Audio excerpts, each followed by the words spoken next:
Hello and welcome back to the Young Entrepreneur's Journey podcast. And I'm so excited today to be chatting to Mish Dev. And so the first question, hello, it's an absolute pleasure to have you on here. And the first question, it's great to be here. Thank you. Yeah, that's fantastic to have you. The first question that I usually ask people on this podcast is, what originally got you onto your entrepreneurial journey? I think it was the first thing that got me into the entrepreneurial journey was an opportunity. I think I have always been to some degree an opportunist, and something popped up where there was an opportunity. Somebody working on a different startup in and building a startup for the first time and been in the corporate environment for a while. And I think there was some of that sort of hustler kind of mentality that was there in me when I was in college, and I was helping them sort of break down their business from what they were looking at towards what it could be, and then it just kind of blossomed from there. Where they were like, hey, we would like to have you on the team, and I said, yeah, why not? It seems like a good time to look for new opportunities after graduated, and then they changed their mind.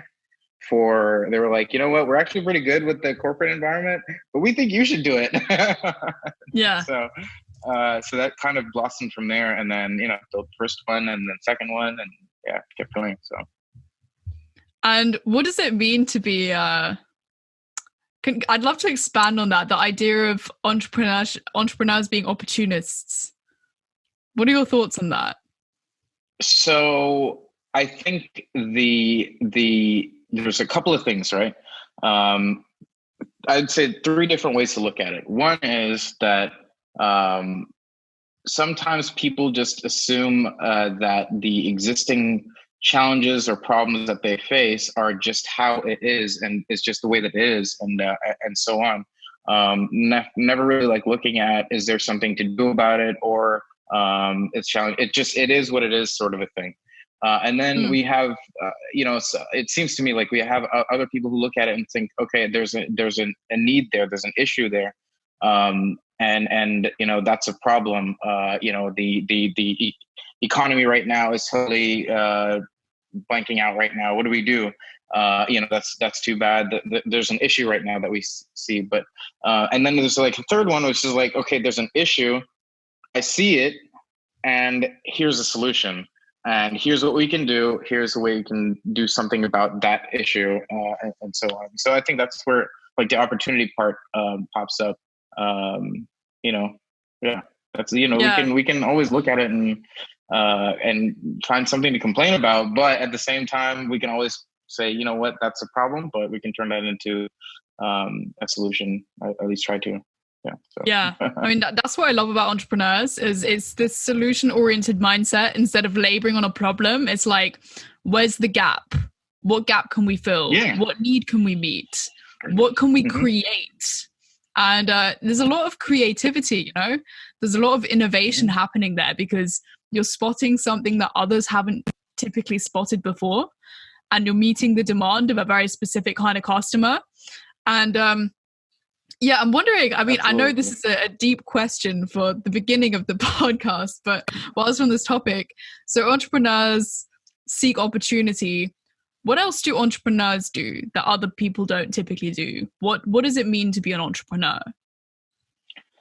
I think risk taking, willing to take risk.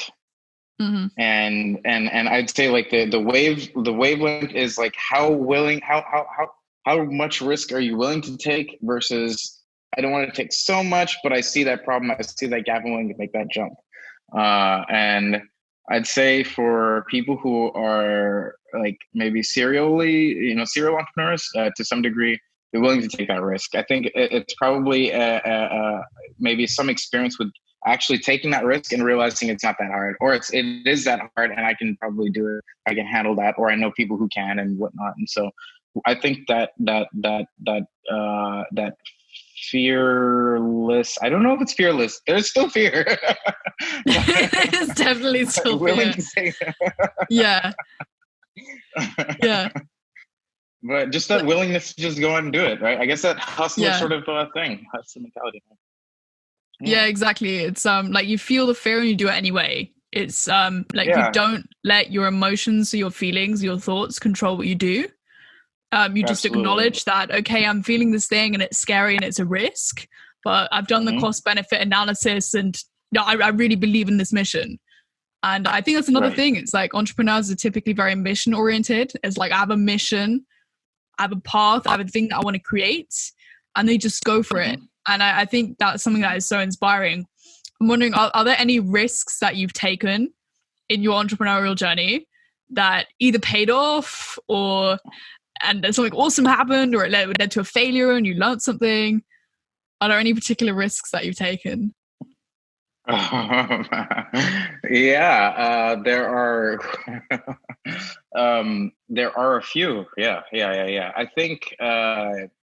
I think everything has to do with the environment that you're in, and recognizing what the challenges you'll face as an owner, and building something, and how you can kind of adapt to it or work with it, because you know that there's going to be a challenge there.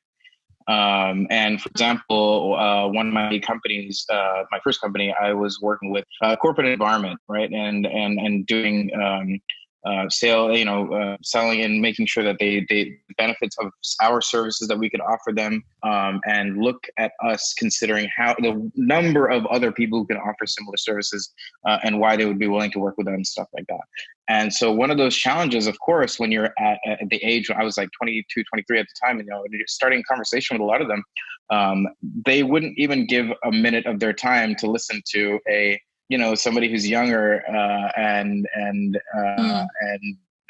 in a startup environment and whatnot, and they wouldn't want to kind of give it any sort of attention. So in order to do that, I had to make up something. So I told them that I was 32. No way. And that That's so I was funny. not the founder of the company or anything like that. I was just like, I'd graduated from university, and I done well in my university, and therefore they had put me into a role to be the director for this region in this new area that they're trying to expand to, and that's why I was here. Blah blah blah blah blah, and and so we were a pretty big team and all that stuff. So it kind of helped with the engage and the customer and stuff, because one thing that I wanted to make sure that no matter what, if I was talking to a client, was making sure that we could deliver what Mm. it is that we were offering them, what I was offering them, right? And Mm. if I couldn't do that, then there was nothing to stand on, and I would be kind of selling them on BS, and they didn't. So it's just that I knew that there's a little bit of like concern from their side, like they wouldn't want to talk to somebody who's that young too. Two, they wouldn't Yeah. want to, give it a chance. And I was like, look, I can do the services, and I want to make sure that I close the deal. This is business at the end of the day. I have to make sure it Yeah. works. So we do that, and then that worked. I had about 25 different corporate clients within a year, major banks, HP, a few other major, Fortune ones and stuff like that. So it was it worked out. Yeah. That's pretty impressive. I mean, it's interesting how the whole age discrimination thing I think is really interesting because it's sort of a what are your thoughts on that? Because I mean, I think it's a perception perhaps of inexperience, but at the end of the day, age is just a number, and everyone has a different journey. So Mm-hmm. why do you think that happens? Why do you think people have that perception that like why did you feel like you had to say that you were 32? Because, well, I would say that considering where we are right now with how technology is improving and changing yearly, I would say it used to be like every 3 years you'd see like a new boom and something new happening and stuff, and that's become less. Within a year, within 6 months, all of a sudden some new stuff happens, and it makes the old, the thing that you had like a year ago, all of a sudden is old school and Mm. whatnot. But if you look at like maybe 10 years ago or before that, experience was the kind of justification of how you knew this person knew what they were doing, and they'll be able to kind of, experience still speaks volumes. in terms of making sure the quality of the work that you expect will be able to meet that expectation. Yeah. And I guess that's what they've kind of, with years of experience, people kind of build that over time, and they look at people who are younger as unlikely to be able to do that because, you know, they just assume that we want fast, immediate happiness and getting the sort of Yeah. thing. And I was like, no, that's not true for all of us, right? I mean, I understand where they're coming from, but there are plenty of us who are much younger that'll be able to deliver and make sure things are happening according to what the expectations are. I wanted to make sure that we do that. So, so yeah. 100%. Yeah. So how old are you We got to now? prove it to them, you know? We got to prove We it to got to them. prove it to them. Young people aren't just dopamine seekers. Yeah, exactly. Yeah. We can make it happen. Exactly. How old are you right now? Just out of curiosity. How old do you think I am? 26? I'm way older. No. I'm way older. I just turned 31. 31? 31. Yeah, I just turned 31 right. in December. Nice. You don't look it. Yeah, I know. That's pretty awesome. That's why I have to keep my beard. If I shave off the beard, then all of a sudden people think I'm like 18, 19. That's so funny. I feel you, man. I people always mistake my age. I look so young. I look like a teenager. But anyway, yeah. So kind of, how did you transition from working with those corporate clients to what you're doing now? Again, everything came with new problems or opportunities. And so my first corporate company was delivering a service for companies and how they identify talent. And I could see the challenges that they faced. The reason I was able to deliver was because none of their partners were able to find them what they were looking for and stuff. And so I had to kind of meet that demand. But what I saw there was the challenge that a lot of companies face when they're hiring the right person for their teams and stuff. And what I wanted to do was build something that would be able to, let's say, automate a lot of that sector of how people identify what they're looking for by getting a lot of different areas of knowledge about an individual, like a holistic perspective about a person, and to make that let's say the environment, the process a lot smaller and easier, so that teams are built a lot more effectively. It's not very clear thing, but essentially, you know, I was focusing on 3 different areas: data science, machine learning, and personality assessments, how we can collect all of that data and use that to make a more holistic perspective about people and stuff. So I moved from what I was doing into technology. And then I moved from technology, in the meantime, built a hostel. And then I moved from the hostel because I knew that there was a demand from that also. And then I moved into travel for another thing. So it's pretty much opportunity, seeing what it is, what it's out there, and seeing what I want to do, and then just going for it. Yeah, you've jumped around a bit. That's pretty cool. I mean, I'd love to touch on the stuff that you're doing. So you program, right? You're a programmer. And so I'm curious, because you're talking about you're looking for working with data and collecting data on people, and you're looking for automation. It's really interesting how nowadays more and more data is being collected about people, and which I think is both exciting for the potential of things that you can do with that, but also terrifying. And also just I just think it's a really interesting thing. And I'm also wondering sort of, what are your perspectives on that, having worked on that end of things, and how do you think that's going to continue to develop? So I think that a lot of data is out there and is collected in places that we wouldn't expect it to be. There are third-party founders. Third-party partners. You know, different companies that will collect that data and utilize it for different things. We saw what happened in Cambridge Analytica and how that data was. It really made a impact on the world. I'd say even in a political sense, right? And and that data was from a data science perspective is volume amount of data, but not very specific and detail-oriented data about an individual. So if we could get depth in terms of people, all of a sudden we know who people are, sometimes even better than they are and stuff. And so I think that there's I think data privacy is really important.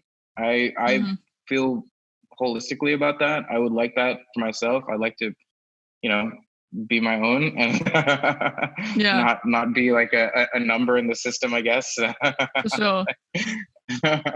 So, but yeah, I mean, a lot of our data is out there. Like we are living with these, and they're right next to us all the time. And Phones, every yeah. different app that we get is collecting data on certain things. Location data. If we have location data, it's like, okay, where are you probably at? How often are you there? Why do you like being there? Blah, blah, blah, blah, blah. It starts to make all these decision making. We understand all of these things about different people and stuff. So that's where we're at right now. I don't think that we're going to be taking a step back from it, but I feel like if we have regulation in place by the government to hold businesses accountable and make sure that they kind of prevent or you know, they have encryptions on some of their data, like WhatsApp is encrypted now, which is nice. And I hope if they were to kind of like expand that to social media as much as they can, that would be great. Yeah, for sure.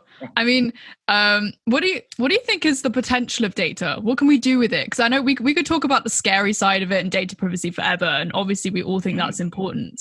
But what do you think is the potential? What's the good that can be done with that? Speed. I think we can make a lot of. We can find exactly what somebody wants much faster. We can find what they're looking for, where they want to go, where they like to be.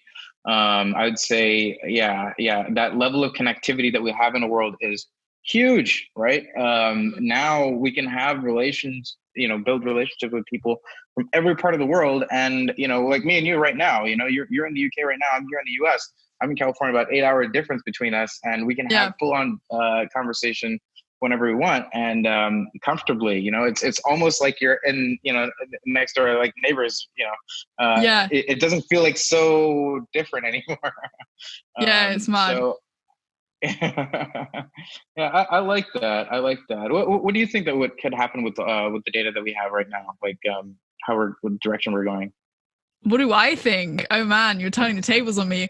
I do not know. I'm not a data expert, to be honest. So I don't feel comfortable talking on it because I don't know how much knowledge on the topic. But I mean, I guess, everything that you were saying, and like the more you know about someone, the more you can serve them. The better you understand a customer, the better you understand the kind of person they are and the needs, the better you can customize your products and your goods and your services to that customer. So I think that could lead to a lot of increased customer satisfaction as well. So those are my initial thoughts on it. But yeah, I think it's a really interesting topic. And also, I mean, I'm curious because you've hopped around a lot. And so you've dipped your toes in a lot of different entrepreneurial environments. I'm wondering, you must have learned a lot of things and done a lot of things, because especially when you're an entrepreneur, you have so many different hats on and you need to learn the back end stuff, the front end stuff, the sales, the technical stuff. Like you need to learn so many different things. And I'm wondering if there's one particular skill that you learnt, whether it's a hard skill or a soft skill or anything. Is there one particular skill that you learnt that really helped move the needle?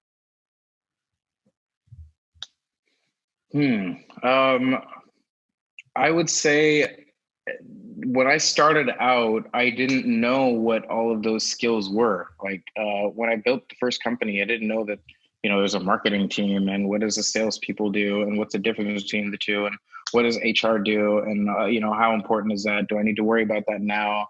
The finance part, so all of those things played a role and I would say that I learned a lot of those things over all that time. And I definitely learned the importance of having a great team of people to work with and how important the environment is so that it kind of goes well as you kind of progress and stuff like that. So that's one part that I've definitely learned. Sales is crucial, I think, for every business, any business to kind of to grow. And I think that there's a lot of different areas that I'd say I still want to work on and learn more about. effective marketing. I think that's really an area that I like to learn more of. Finance is also an area that's really important to me as a person who's like to some degree a natural salesperson. I'd say that I'm better at bringing it in, but I'm also really good at spending it all. Yeah, I feel you. I feel you. So it's important to have that other side of the mind, you know, going in there and saying, hey, you know, we have to be a little bit more, you know, frugal about some of this stuff, and maybe that's an area that we kind of and go towards and stuff. So yeah, I'd say Yeah. I have used some of the momentum that I've gotten to, for example, I got really aggressive about growing in different markets. Right, I was able to work with the corporate environment in tech companies and working with banks and stuff. And I was like, well, if I can do this here, I can do it there. Let me get into oil and gas. Let me get into you know, food and beverage. So I had clients in food and beverage. I was working with tobacco companies and stuff. And so it was getting into, and oil and gas is like, I was like, there's tons of potential there. I got into healthcare. I was talking to hospitals and stuff like that. That's how the first idea about the healthcare system and the growing demand of people who are aging and their need for different home care sort of services, and the limit of the number of nurses that are available in the existing market for that growing demand. That kind of is how it sparked up into me. And I was like, okay, there is a problem there that needs real help, big time. And so I moved in that direction because of that. So yeah, I mean, there's a lot of things to kind of pick up along the way. I'd say soft skills are a lot of things that we pick up and we don't know how valuable those soft skills are. They're just like there, and they kind of make a pull the string a little bit, and then but it has a huge output. Yeah, definitely. I mean, how would you describe that? So you say you're a natural salesman. In your opinion, what are the sort of the key factors to make someone good at sales?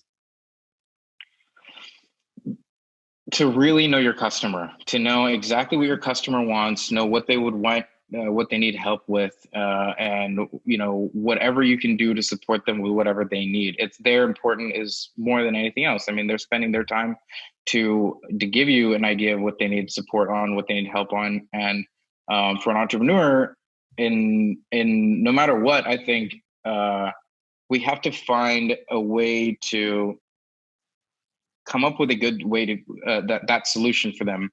And I would say for to be great at sales, you should know your customer before you even talk to them. You should know what their problem is well before you know what the solutions are before, and maybe they'll come up with some small other snippets of what you didn't think about, but like you kind of already have it there when you're talking to them and stuff. And yeah, so those are kind of good skills. But yeah, customers crucial. So. Yeah, for sure. It's like you kind of pre-planned you're like your ideal customer avatar, like the exact customer that you want to serve, and then the people who come to you will congregate around that avatar. And if they don't, then they're probably not right for you. I think you're selling this better than I am. This is great. I love it. We're both natural born salespeople. I love it. So I'm curious. So like, what drives you? Is interesting because you've worked in a different sort of, so you say you worked in banking, and then you worked in oil and gas, and then you built a hostel, and then you were in healthcare.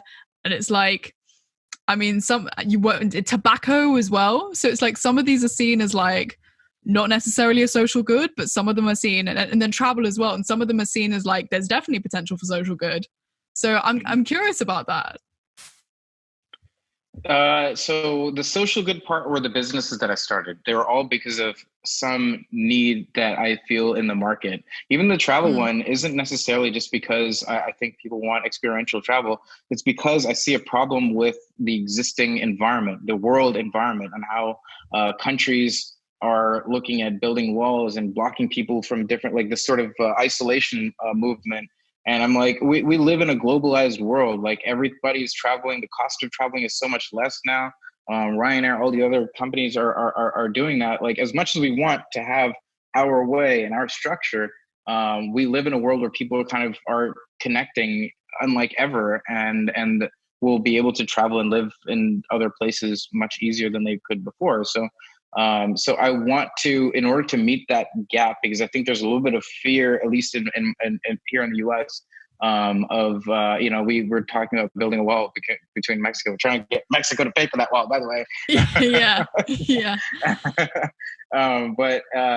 In order to make sure that people have a comfort zone, I've always found that level of it comes from areas where there's a little bit of fear that they've never seen somebody of a certain of a different culture, and they don't want to mix just yet with them. But if we find a solution where they can earn something out of it, all of a sudden people will that'll move the meter a little bit. We're like, okay, now I don't mind if they come here, as long as my business will start to kind of flourish. They will see me, I'll see them, and all of a sudden, no, I don't hate them, I don't like that anymore. And so that was a problem solving type of movement. And the way I see it, I'm like, if I make it cool and fun, then people will be more welcoming to one another, and then to save a revenue model from there.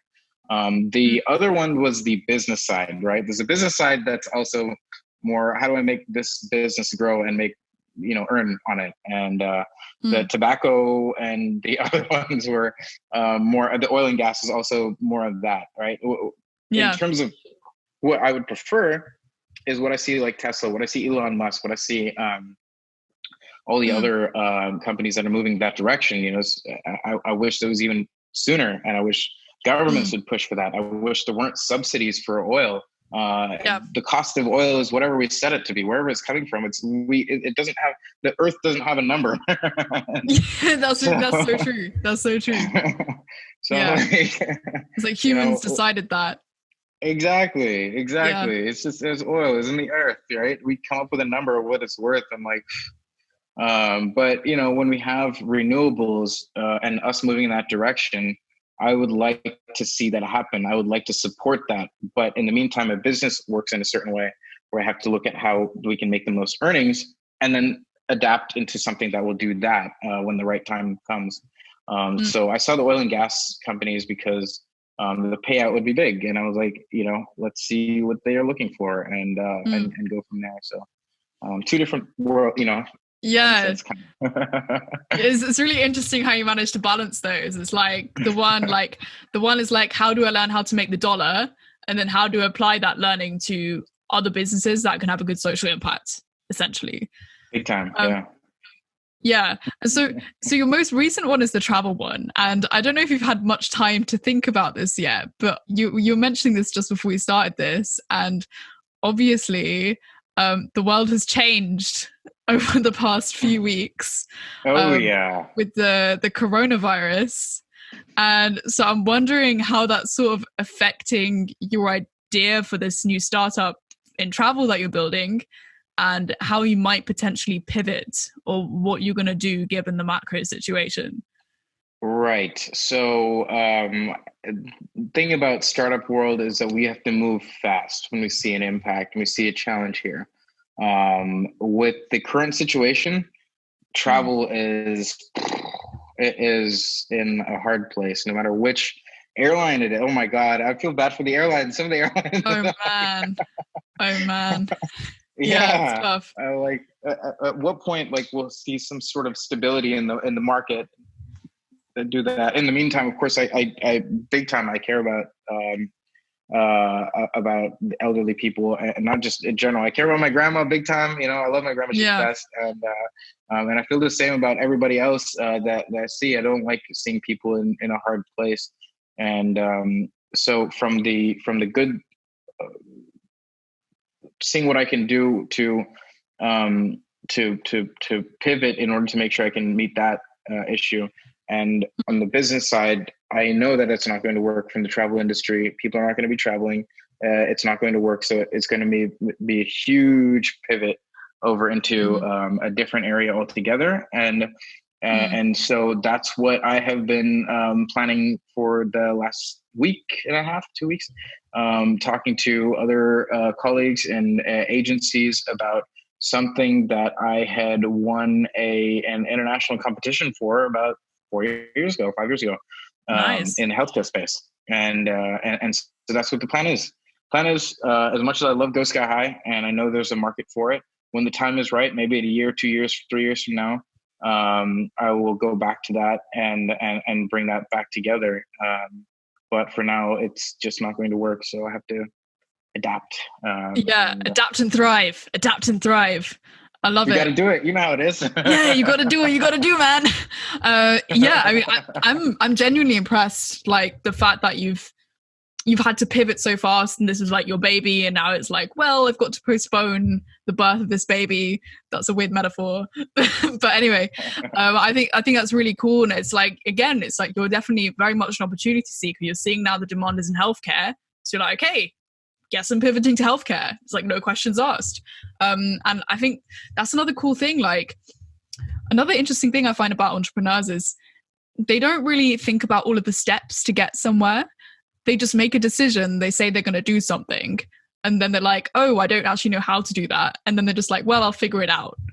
It's like very much like a, well, I'll figure it out mentality. Like, here's my crazy idea. How do I make that happen now? Mm-hmm. Which I think is very cool. But yeah, I'm wondering, so because you've obviously had a lot of entrepreneurial experience, and what's difficult about being an entrepreneur? I mean, we've already kind of touched on a couple of things, but what's the struggle? I'd say there are a lot of struggles being an entrepreneur. There are a lot. I would say it sounds so good from the exterior, but I would say 90% of the time you're going through a challenge and you're facing difficulties, and you're just stressed, and you don't have somebody to talk to and be like, hey, what do we do here and stuff, because there's no boss that will respond. I mean, of course there is. But you don't have like in person, we don't have somebody to talk to about the business. And a lot of times people might not fully understand the industry to have a good insight on how to handle current situation and stuff. So there's a lot of struggle in that area. But the good parts of it are that when there are good times, they're huge good times, and what makes up for everything else when something good happens that you really want.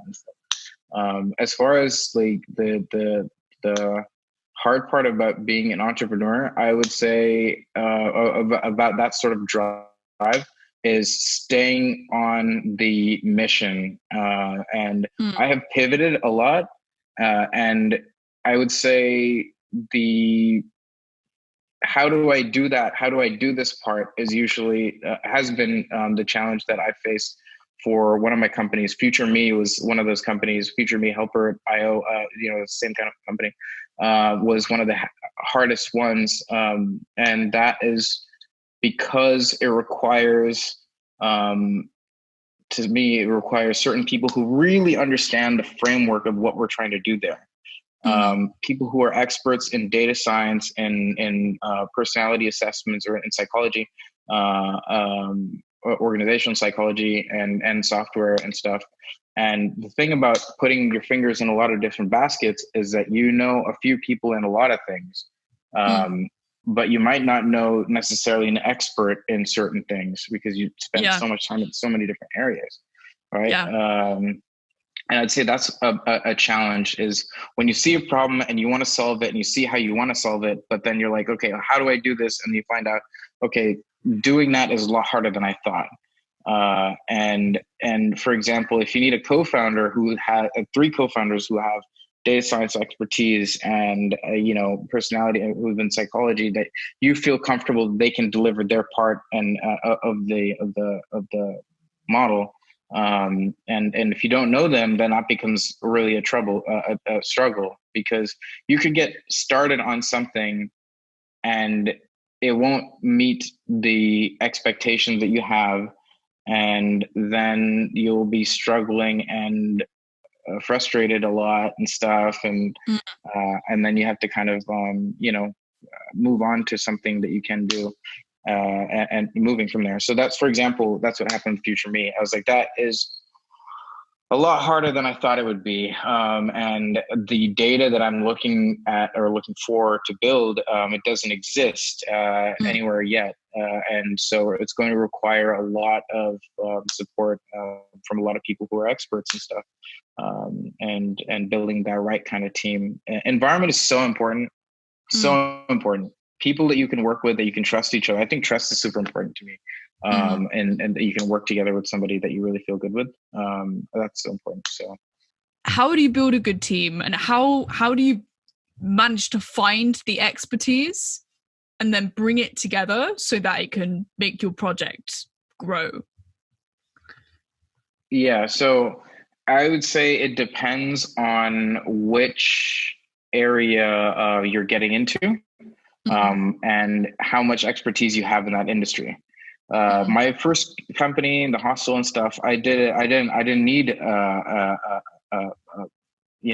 team members and stuff like that. I just made it happen. Mm. Um, I understood the expertise that what you needed. I was talking to other people who I connected to, and that had good wavelength of knowledge on how to make things happen in that industry. And then Mm. I just did it. But when you get into technology, you need somebody who you're working with and stuff. And I feel like that's when I've lived in so many different areas. Um, I think the best thing for anybody to do who is planning on doing this is to get to know people who are in that area that you can work with, Mm. that fill up the gap of what you don't want a second you. Yeah, You want somebody else who meets the other part that you don't, that you're not totally. strong in and stuff. So that's the best way, I think. Yeah. And I think education, if you're working with somebody, that's a great way, right? You're working Mm. together with somebody, or if you're studying with somebody and you see that would, and you make friends over there, and that seems to make the best sense. I think it's a bit risky to go to conferences and meet people there and exchange contact information and then say, hey, let's meet for coffee and talk about business and see if this could be good work. You don't know that full, is this going to be a good environment? You're meeting somebody in the professional area. You might find after you really get to know them, spend more time with them, that they're a little bit different than what you expect in the corporate world, in that first conversation and stuff. So, Yeah. yeah. Yeah, definitely. That's an interesting point. Actually, it's kind of like an interviewing process. I've heard a lot of people say this. Finding a co-founder is almost like the search for a spouse. Like, yeah, it's dating. you need to really know the person, and you really need to trust the person. And if it's someone that you've just met, there is so much potential for problems down the line because you probably don't have the full picture. That's actually a really interesting point. And then also, yeah, your co-founder should definitely be your opposite. It's like there's no point in bringing on someone who can do exactly what you can already do, because then it's like, For okay, sure. but we're still not filling the gap here. That makes a lot of sense. Totally. So that's been my challenge. Is that I would say I am very, very picky. So when it comes to I'm looking for a spouse. I'm very, very, very picky, and so that become when I'm looking for somebody to work with, I have to meet like that makes two of us. caliber, and that makes two of us. Yeah, I think that's a good thing though. Because that makes sure that you have the right person, and you really need the right person to make the company grow and to make it be a good environment and a good experience as well. You want it to be fun and playful as well. You don't want it to just be like, oh, work, business, yeah, startup. Like you want it to be the right fit. You want there to be good synergies as well. Yeah. So you were talking about studying, which I think is an interesting one because you're doing the Masters in Entrepreneurship at Cambridge University. That's how we met. That's right. Yeah. And so I'm wondering, how does this academic lens, how does the academic side of what you're learning there with Cambridge, or just the whole experience of being on that Masters in Entrepreneurship, shape your views in entrepreneurship and shape what you might be doing in the future, what you're doing now, what you might be doing? I feel like there's so much expertise. There's so much talent. The talent pool is like so big. It's really interesting over there, being in that environment. And when I first got into what I was studying, I wasn't 100% sure what I would be able to learn that would fill up that knowledge that of being an entrepreneur. And I found when we were doing all the readings and things like that, I realized that there were so many different things that I didn't think about, so many unknown unknowns, and that kind of like opened my eyes a lot of things. That it made a very clear picture about how to build a company effectively, no matter the industry that you're in and stuff, and what to look out for, what to do right and stuff. There's no way to teach somebody like what's the best idea to come up with, or here's a good, that's I think that's not for anybody to create. That's a creative thing that comes out of everyone. But if you do come up with an idea what you want to do, you need a good framework on how to do it right. And I think that was super. That's great. So I'm very happy with that. And the people that I've been able to meet, I've been able to meet you, and I'm so happy that I got to. We've met here in the entrepreneur events, and everybody's working on different areas, and it's so many. It's almost like interesting worlds that are colliding and connecting and stuff, and I really like that. So super happy to be here. I mean, to be there in the UK. Yeah. It's like it's a funny thing when you take a whole bunch of smart people with an entrepreneurial streak and put them in a room together. It's like magic happens, like some weird kind of voodoo happens that you just can't quite explain, So I think that's quite interesting. But also I'm wondering more on like the personal side for you. So, there's the entrepreneurship side, there's the business side, but like as an entrepreneur, you need to be able to manage yourself quite well as well. So I'm wondering, do you have any particular habits or mindsets or rituals that really keep you sharp?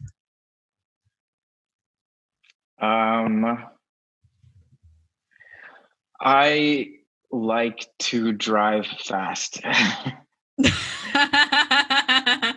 I can tell from the way you pivot from one thing to another.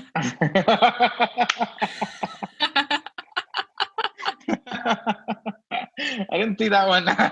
Yeah. Yeah, that was good. Yeah. Yeah. You like fast cars? Physically, I do like the fast cars, and I like to go into the mountains and stuff in the day and just go through corners, and I really like that. Yeah, and I like to. I'm a night owl type of person. It's weird. Like I'm so weird sometimes. I think all entrepreneurs are weird in some way. I think we are. It's very weird people to be entrepreneurs. You know what I thought was really funny is like for a very long time I was like, like people like us would be like so many of us, like it's like all of us are kind of entrepreneurial and we have entrepreneurial minds and whatnot. We're all just like everybody else. And then the more and more, the older I get, the more people are like, no, there's nobody like you, very like everybody. We're different. We're different. We have different sort of mind and brains and how our brains work and stuff. Brains are weird. Okay. I love brains. They're weird and beautiful. Weird and beautiful and very unique. Everybody's brain is so unique, and I love that. So yeah. What do I do for fun? I like to go out. I like to party. You like to party? I like to dance. Nice. Yeah, I'm a dancer. I dance. I like to party. Yeah, for sure. I like to cook. Big time. Yeah. So I make a lot of different kinds of things. Just fusion of a lot of things. I put like Chinese with Mexican into like different type of food, like Italian. It could be. Like I made something that has like it's a long story. It's another thing for another story. But yeah, I like to make different kinds of food. Yeah. Yeah, that's dope. Yeah, that sounds amazing. Like, it's such a shame that this whole coronavirus is now stranded on different sides of the world. We never got to dance together, bro. Anyway, we can have a little podcast dance right now. I don't think that's going to be fun for it's not going to be fun for audio listeners. But yeah, I'm also wondering when sort of like, how do you manage your time? I am not the best at managing my time the best way. I'd say that I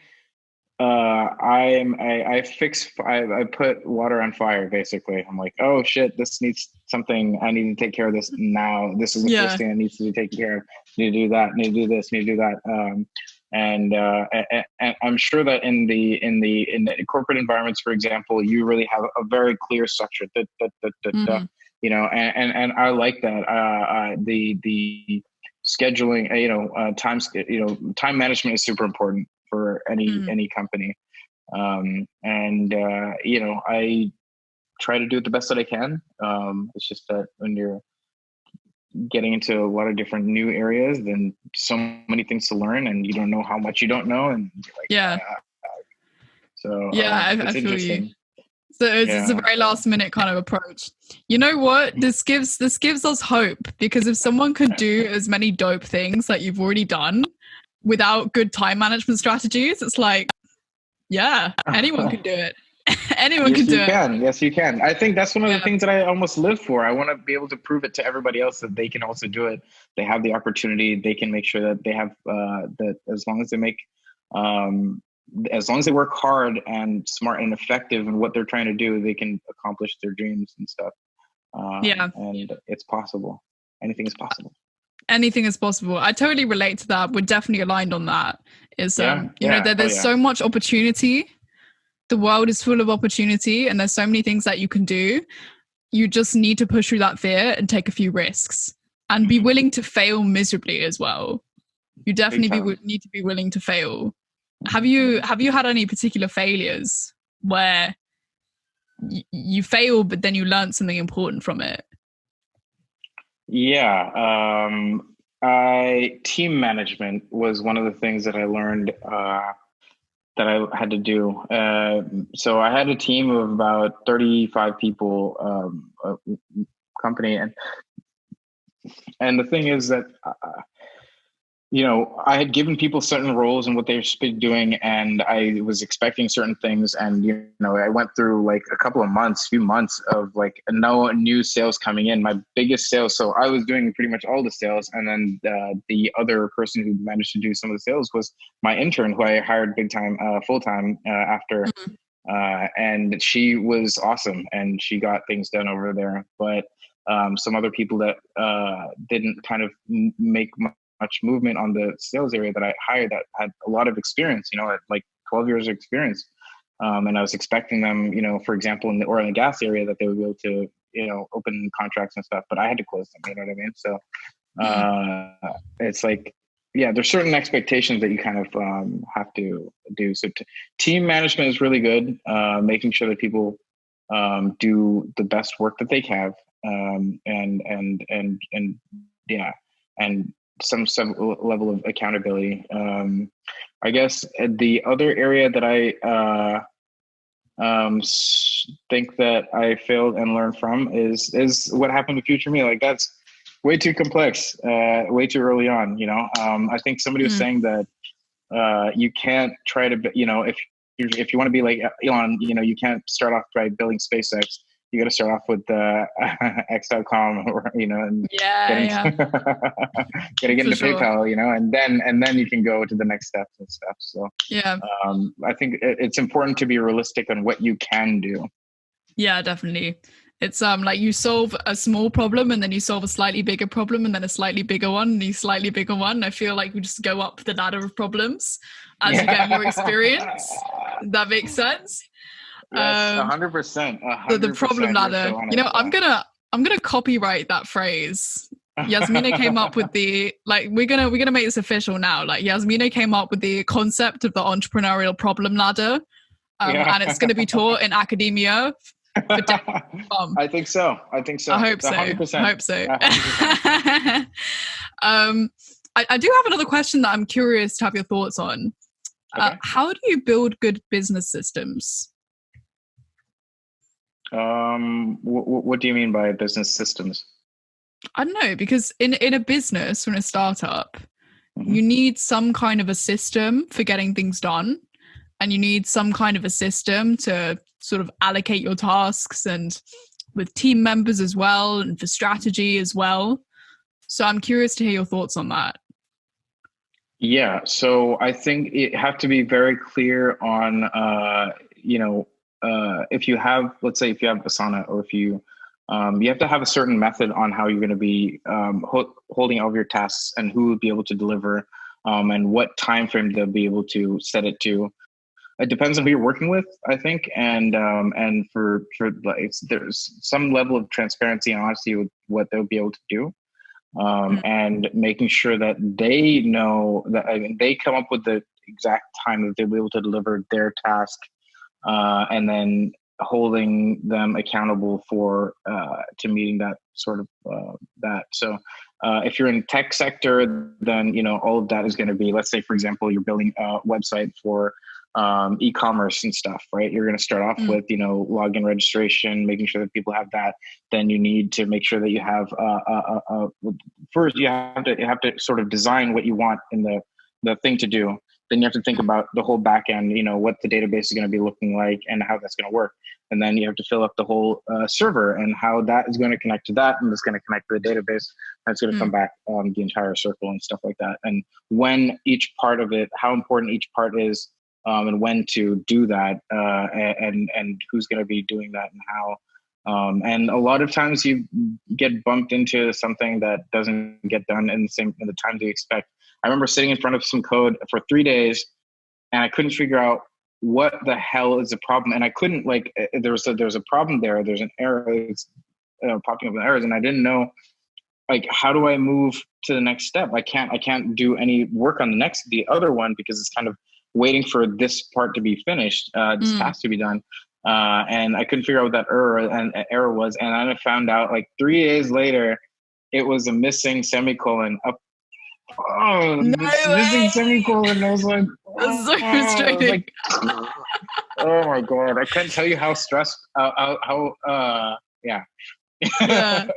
You must have been so pissed off. I was pissed. That's an understatement. Yeah, it is a bloody semicolon. Yeah. I hate grammar. But yeah. That's interesting. So yeah. But yeah, like so everything I learned it in order to fill up that part. Like, for example, I went to a data science boot camp to learn about machine learning, see what AI and how it works, how does the whole thing function, so that I know what to expect, how complex it is and stuff. And I realized it's not the most complex. Unstructured is obviously a little bit different. Anyway, but I took a programming boot camp in order to do that as well, and I did that a couple of years ago. And so, like, there's a lot of things that you kind of learn there, you learn here, and apply that towards the next step. I think machine learning is so easy. It's just like a walk in the park, you know. It's hard to be good at it, that's for sure. It's hard to be good. It's hard to be really good at it. For sure. It's funny because, like, you learn things, and especially, like, given your sort of career path, I'd imagine, is like you kind of work on your craft and you pick up these different things and you learn different parts of how the world works, and then you just have your skill set. And then when you want to stop with something and start something else, you're like, well, I've got my skill set. I guess I will just take my skill set elsewhere. It seems like you've just done that a few times. I didn't necessarily see how to apply the skill set towards something new. It was just kind of like, there's a problem there, and I know that, and I know how to do that. And like, I just kind of applied it without even thinking it, how to do it and stuff. It was just, is it possible? What are the challenges with it?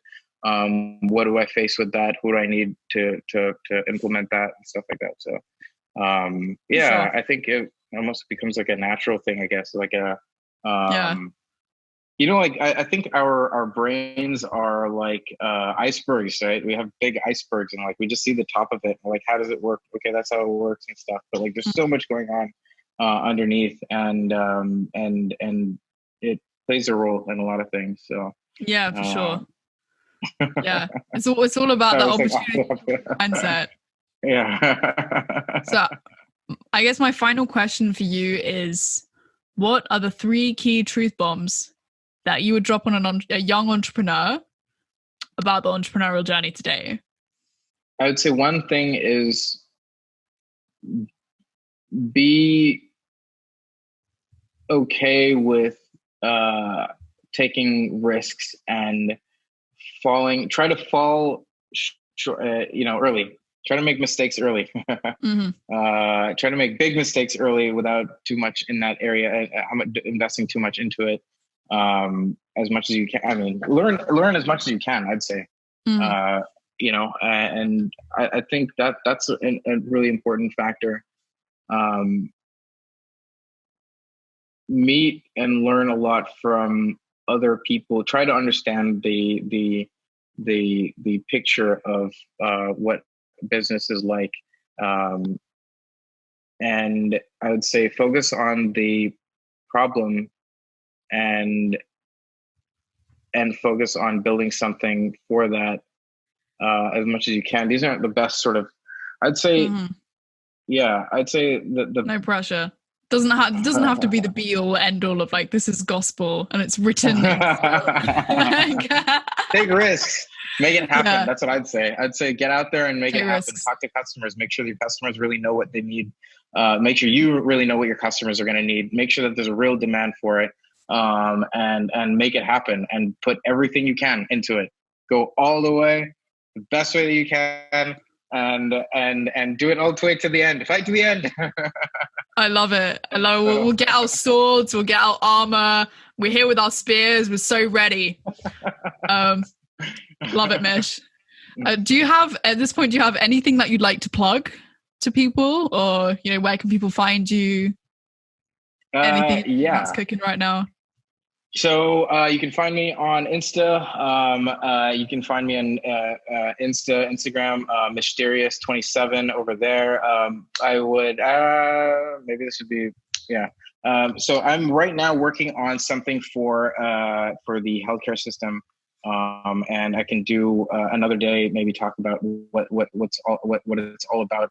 And I feel like there is a demand right now in the market for people who want to people who need to stay at home, and make sure that we can we can offer them services so that they don't have to meet with people during a time like this. There's sort of a crisis, but even otherwise, I want to, as we're growing, I want to make sure that we have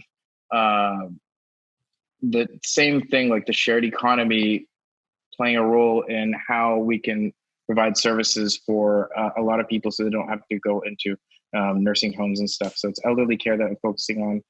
It's called Helper. I've worked on this before, and I'm looking for the right people to work with on something like this. And I think this is something that we are going to need a lot of support on for the next 10 years, more than that. So it's not just in America that we need that silver fowl from the UK. We need this to kind of grow in a lot of different areas. So please plug in. And as we grow and build our website and we have everything out there, it'll be on Helper. It should be on .io, and then we'll change that. So that's so awesome. Yeah, it's so relevant, and I think it's so important, especially given our current climate. I do have to say, though, I'm really, really disappointed that you're not going into the toilet paper business. But, it's full. They've got plenty of people already on there. There's so much demand. Gotta do what you gotta do. But honestly, that's so dope, Mish. It's been an absolute pleasure chatting with you. And It's always been a pleasure speaking with you and meeting with you sure. in the UK. I love that we've met at these environments and stuff, and the people that we get to know and get to spend time with and stuff. So so happy to be welcomed into this, and great speaking with you as always. Awesome. I can't wait to hit you up in San Fran. Come through. Hit me up.